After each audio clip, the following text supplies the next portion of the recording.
নমস্কার প্রিয় বন্ধুরা, আজকে আবার একবার চলে এলাম আমাদের বিজ্ঞান ভৈরবতন্ত্রের আলোচনার ষষ্ঠ প্রয়োগ নিয়ে, 6 টেকনিক। এই টেকনিকটাও শ্বাসভিত্তিক। আমি বলেছি প্রথম 9টা টেকনিকই শ্বাসের উপর নির্ভর করে, কিন্তু আজকে যে টেকনিকটা আমরা ডিসকাস করতে যাচ্ছি, পৃথিবীতে বোধহয় যত মানুষ নিজের বুদ্ধ স্বরূপকে জানতে পেরেছেন তার মধ্যে এইটা বোধহয় সবচেয়ে বেশি মানুষের দ্বারা ব্যবহৃত। এমন একটি পদ্ধতি প্রয়োগ যেখানে স্বয়ং মহাদেব উনি মানুষের সমস্ত অজুহাতগুলো যেন সরিয়ে দিয়েছেন এই পদ্ধতির মাধ্যমে। সে আমার ধ্যান করার সময় নেই, আমি অসুস্থ, আমি অন্য কাজে ব্যস্ত, আমার ওপরে অনেক কিছু নির্ভর করছে।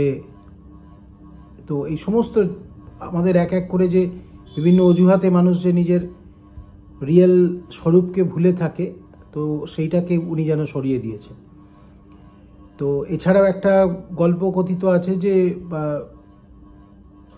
গৌতম বুদ্ধ উনি 80 বছর মানে জীবিত দেহে ছিলেন। তারপরে যখন উনি বুঝতে পেরেছিলেন যে দেহ আর থাকবে না, তখন সেই অবস্থাতে উনি সবাইকে জিজ্ঞাসা করেন যে তোমাদের আর কারোর কিছু প্রশ্ন আছে? তো সকলে বুঝতে পেরে কেউ কেউ কাঁদতে থাকে, কেউ কেউ বলে না, আপনি তো অনেক বলেছেন আমাদের জন্য, তো আমাদের আর কিছু জিজ্ঞাসা নেই। তো কথা আছে যে এরকম একজন চাষি, সে মানে দীর্ঘদিন দেখতো, কিন্তু সবসময় সে ব্যস্ত থাকতো বলে কোনোভাবেই এসে বুদ্ধদেবকে যে প্রশ্ন করবে, ওনার প্রবচন শুনবে, সেইটাও করতে পারতো না। তো সেই চাষি হঠাৎ করে সেদিন এসেছিল, এসে দেখে ওনাকে ওইরকমভাবে দেখে বলল যে আপনি যদি চলে যান, আমার তো এই ছিল যে মানে স্বাদ ছিল যে আপনার কাছ থেকে প্রবচন শুনবো, আমিও আমার নিজস্ব মানে স্বরূপকে উপস্থিত হতে পারবো, উপনীত হতে পারবো আত্মস্বরূপে। কিন্তু আমি তাহলে দেখছি যে আমার আর হলো না। তো আমাকে এমন কিছু বলুন যেটার মাধ্যমে, আপনি তো জানেন যে আমি বিভিন্ন রকম ঝামেলার মধ্যে থাকি, ব্যস্ততার কারণে আপনার কাছে আসতে পারিনি। তো এর মধ্যে আমি যদি কিছু করতে পারি, এমন কিছু যদি থাকে। তো কথিত আছে যে বুদ্ধ তার জন্য এই শেষকালেতে যে পদ্ধতিটা বলে গেছিলেন সেটা হচ্ছে এই পদ্ধতিটা। তো মহাদেবের 7ম পদ্ধতি এবং বুদ্ধদেবের দেওয়া সেই টেকনিক, যেটা বিপাসনা বলে পরিচিত। বিপাসনা সবাই অনেকেই হয়তো শুনেছেন। ধ্যান সম্পর্কে যারা একটু আধটু খোঁজখবর রাখেন বা কোনো গুরুর কাছ থেকে, মডার্ন কোনো গুরুর কাছ থেকে ধরুন তাদের প্রবচন শোনেন বা কিছু, তো বিপাসনা কথাটা খুব ব্যবহৃত হয়, কারণ এটা ভীষণ রকমের মানে ডে টু ডে অ্যাক্টিভিটির মধ্যে দিয়ে মানুষ নিজেকে নিজের আত্মস্বরূপে পৌঁছাতে পারে। তো বিপাসনার মানে হচ্ছে যে নিজের কাছে ফিরে আসা। তো আপনি দূরে গেছিলেন, নিজের কাছে ফিরে এলেন, আপনার প্রকৃত আত্মস্বরূপ এখানেই রয়েছে, কোথাও যায়নি। তো এটাই অর্থ। তো আমরা বিজ্ঞান ভৈরবতন্ত্রের আলোচনা করছি, স্বয়ং মহাদেবের কথাতেই আসবো, সেটাই আগে। সেখান থেকে পরবর্তীকালে সেই পদ্ধতি বিপাসনা নামে আবার মানে প্রসিদ্ধ হয়েছে। তবে আরেকবার বলি যে সবচেয়ে বেশি সংখ্যক মানুষ নিজের বুদ্ধ স্বরূপকে অনুধাবন করেছে কিন্তু এই পদ্ধতিতে। সুতরাং আমি বারবার করে বলছি যে যদি কিছু মানে অন্যগুলো যদি করতে নাও মন চায়, তো এইটা একটা পদ্ধতি যেটা অবশ্যই প্রয়োগ করে দেখবেন। এর থেকে সরল কিছু হতে পারে না। সব কিছু বাদ দিলে যেটা পড়ে থাকে সেটা হচ্ছে বিপাসনা। স্বয়ং মহাদেবের কথায় আসি। মহাদেব বলছেন যে হে প্রিয়ে, নিজের জাগতিক কাজকর্মের মধ্যে তুমি তোমার যে দুটো শ্বাসের মধ্যকার যে ফাঁকা অংশ, অর্থাৎ the gap between two breaths, শ্বাসের মধ্যকার গ্যাপ, একটা শ্বাস চলে গেছে, একটা শ্বাস আসবে, বা একটা শ্বাস এসেছে, শ্বাসটা বেরোবে, এই মধ্যের গ্যাপটাকে তুমি দেখতে থাকো এবং কিছুদিনের মধ্যে নবজীবন লাভ করো। তো ওনার কথা হচ্ছে যে তুমি ওয়ার্ল্ডলি অ্যাক্টিভিটিসের মধ্যে তুমি তোমার শ্বাসের মধ্যকার যে ফাঁক, সেই ফাঁককে মন স্থির করো, সেই ফাঁককে দেখতে থাকো এবং কিছুদিনের মধ্যে নবজীবন লাভ করো। এটা হচ্ছে এক্স্যাক্ট কথা। তো গ্যাপ নিয়ে তো আমরা কথা বলেছি, শ্বাসের মধ্যকার গ্যাপ নিয়ে কথা বলেছি। তার সঙ্গে এর পার্থক্যটা কোথায়? এর পার্থক্যটা হচ্ছে যে এইটাতে উনি বলছেন তোমার জাগতিক কাজকর্মের মধ্যে, অর্থাৎ প্রথম টেকনিকটা উনি যেটা দিয়েছিলেন সেটা ধ্যান হিসেবে আপনাকে দিনের মধ্যে 15 মিনিট, দিনের মধ্যে 20 মিনিট, দিনের মধ্যে আধ ঘন্টা এইভাবে ভেবে নিয়ে করতে হতো। এইখানে উনি আমাদের সেই অজুহাত এবং সেই জায়গাটাতেই সব কিছু, ওই চাষির গল্প বললাম, বছরের পর বছর কেটে গেল, যে স্বয়ং বুদ্ধদেবের সামনে বসে তার কাছ থেকে শেখার যে অপরচুনিটি সেটা সে নিতে পারলো না। কেন? সে বিভিন্ন রকম কাজে ব্যস্ত। তো আমরা সবাই একটা এরকম, হয়তো কেউ না কেউ আমাদের সামনে স্বয়ং গৌতম বুদ্ধের মতো কেউ থাকলেও আমরা বিভিন্ন কাজ নিয়ে দেখবেন যে তখন আমাদের কাছে সেই সব কাজগুলো ইম্পর্টেন্ট হয়ে যাবে। এটা করে নিই তারপর, এটা করে নিই তারপর। তো সেই তারপর আনফর্চুনেটলি কারোর জীবনই আর আসে না। তো প্রকৃত যেটা থাকবে সেইটা থেকে আমরা মুখ ফিরিয়ে থাকি। এটাই ভগবদ্গীতাতে স্বয়ং শ্রীকৃষ্ণ বলেছিলেন অর্জুনকে যে জ্ঞানী এবং অজ্ঞানী, উনি বলেছিলেন যে যোগী যারা হয় তারা রাতের বেলা জেগে থাকে, দিনের বেলা ঘুমিয়ে থাকে, এবং যারা সাধারণ মানুষ তারা তো জানেনি রাতের বেলা ঘুমোয়, দিনের বেলা জাগে।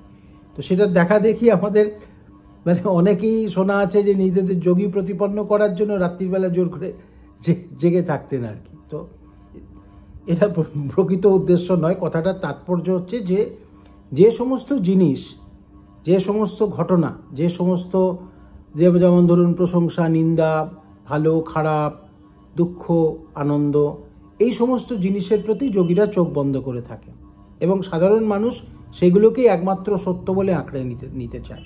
অর্থাৎ যে জিনিসে যোগীরা দেখেন যে কোন জিনিস চিরন্তন থাকবে, মানুষের স্বরূপ কি, কোনো মানুষের দেহ দেখে তারা প্রভাবিত হন না, তার মধ্যে যে বিশুদ্ধ আত্মা আছে সেই আত্মাকে দেখতে পান।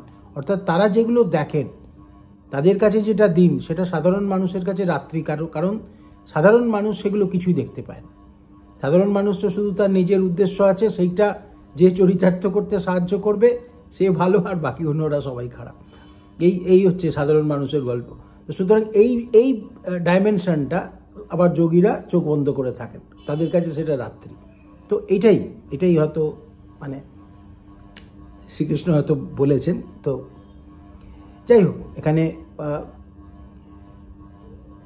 তো মহাদেব বললেন ওয়ার্ল্ডলি অ্যাক্টিভিটিসের মধ্যে এইখানটাতে চাষিকেও বললেন যে ভাই, এই যে এত বড় বড় কথা বলছো যে আমি এতদিন ধরে শরীরে থাকলাম, তুমি আসতে পারলেন না কেন? তুমি বিভিন্ন জিনিস নিয়ে ব্যস্ত।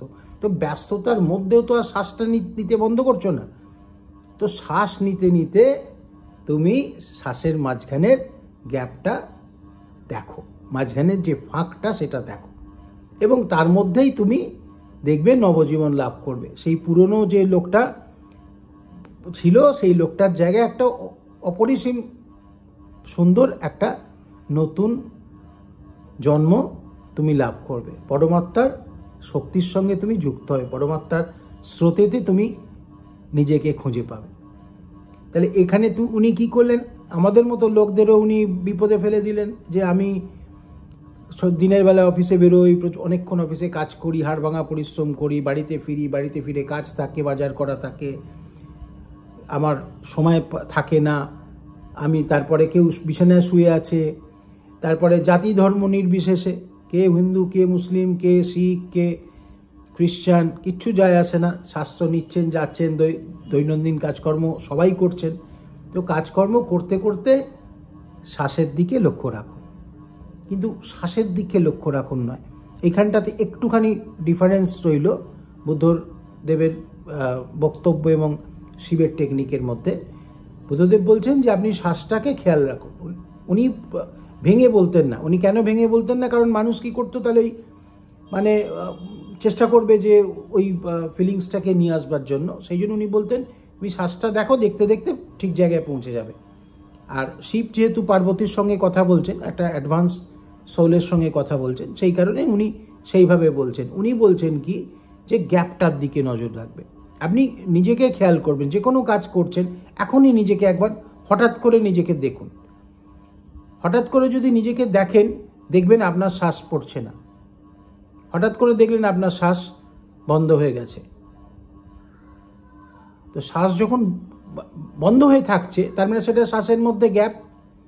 আপনি সেইটাকে অবজার্ভ করুন। অবজার্ভ করতে করতে দেখবেন আরেকবার যখন শ্বাস নিলেন সেই মুহূর্তটাকে দেখতে পাবেন। অর্থাৎ তাহলে এইটা গ্যাপের প্রতি আপনার মনটা এলো। এরকমভাবে কোনোভাবেই আপনি শ্বাসকে কন্ট্রোল করবেন না, শ্বাস নিচ্ছেন গ্যাপ দিচ্ছে এরকম নয়। আপনি কাজ করতে করতে হঠাৎ খেয়াল রাখবেন যে কি অবস্থাতে রয়েছেন। বেশিরভাগ ক্ষেত্রে আপনি দেখবেন তখন একটা গ্যাপ চলছে আপনার। তো এরকম করতে করতে আস্তে আস্তে কি হবে, আপনার মনটা সবসময় আপনার সেই গ্যাপের দিকেই থাকবে এবং কাজ করছেন। আপনি কিন্তু কাজ করা বন্ধ করছেন না। কারণ আগেকার দিনে যে সিস্টেম ছিল যে আপনি মানে ধরুন সন্ন্যাস অবলম্বন করলো, সে সমস্ত কিছু ছেড়ে দিয়ে চলে গেল, তাতে করে কি হতো, এদের ভরণ পোষণ করতে হতো অন্য মানুষদের যারা কাজ করত, গৃহস্থ যারা ছিল। তো গৃহস্থদের উপর প্রচুর চাপ পড়তো। তো সেই যুগে অর্থ সংকট ছিল না, এত কিছু ধরুন মানে কষ্ট ছিল না, এত জনসংখ্যা ছিল না, যে কারণে মানুষের সম্ভব ছিল মানুষের পক্ষে যে অন্যদের, নিজেদের ডিমান্ড কম ছিল, চাহিদা কম ছিল, তাই অনেককে তারা এরকম ভিক্ষা নিতে এসছে, সন্ন্যাসী তাদের ভিক্ষা দিত, এইভাবে সমাজ তাদের প্রতিপালন করেছে। কিন্তু এই যুগ চেঞ্জ হয়ে গেছে, সবাই বিভিন্ন কাজে রয়েছে এবং প্রত্যেককেই তাদের নিজেদের কিছু কাজ করতে হয়। তো এই কাজ করার জন্য, কাজ করার সঙ্গে সঙ্গে তাহলে কি আমাদের ধ্যান বন্ধ হয়ে যাবে? না, কাজ করার সঙ্গে সঙ্গে সে কিন্তু একসঙ্গে এই টেকনিকটা তার জানা থাকলে তার কিন্তু যে ডেভেলপমেন্ট, আত্মস্মৃতি, সেই আত্মসমীরণ, সেটা সে চালিয়ে যেতে পারবে। এবার যখনই আপনার এইটা হয়ে গেল যে আপনি সমস্ত কাজ করছেন অথচ আপনার মনটা সেই জায়গাটা, সেই গ্যাপটাকে ধরে আছে, সেই শ্বাসের জায়গাটাতে রয়েছে, তাহলে আপনি দেখবেন একটা অদ্ভুত ঘটনা ঘটবে। আপনি হঠাৎ করে আবার সেই দ্রষ্টাভাবে, সাক্ষীভাবে উপস্থাপিত হলেন। তখন আপনার কাছে আপনার জীবনও লীলার মতো হয়ে গেল। আমরা বলি তো রামলীলা, কৃষ্ণলীলা। আপনার জীবনও দেখা গেল আপনি সব কিছু করছেন, কিন্তু তাতে কিছুতেই কিছু আপনার যাচ্ছে আসছে না। আপনার মন কিন্তু আপনার সেই শ্বাসেতে রয়েছে, গ্যাপেতে রয়েছে। এবং এটা একটা এই জন্যই বলা হচ্ছে যে আপনি কিছুদিনের মধ্যে নবজীবন লাভ করুন। নবজীবন কেন না, আপনি যেহেতু সব কিছু থেকে হঠাৎ পৃথক হয়ে গেলেন, এই জগৎকে খেলা হিসেবে দেখতে শুরু করলেন। আপনি দেখলেন আনন্দ, দুঃখ, ভালো লাগা, খারাপ লাগা, সম্মান, অপমান সবই একই জিনিসের নাম এবং সেটার কোনো বাস্তবিক অস্তিত্ব নেই। কোনো কিছুই আপনাকে স্পর্শ করে না, আপনি পৃথক। তো এটাই বলবো, এইটা একটা এমন প্রয়োগ যেটা আপনি যে কোনো কিছু করছেন, শুনছেন, কথা বলছেন, রাত্রিরে ঘুমানোর আগে, ঘুম থেকে উঠে, ব্রাশ করতে করতে, যে কোনো সময়তে করতে পারেন। কোনো রকম আপনার কোনো বিধিনিষেধ নেই, কোনো কিছু নেই যে এই সময় করব না, এই সময়, কারণ পাপ পুণ্য, শুভ অশুভ কোনো কিছুই তো সব কিছুর বাইরে। আমরা সমস্ত ডুয়ালিটির বাইরে যাচ্ছি, সমস্ত দ্বৈতভাবের বাইরে যাচ্ছি। তো আশা করব এটা করবেন সবাই। ভালো থাকবেন, আবার দেখা হবে। হর হর মহাদেব।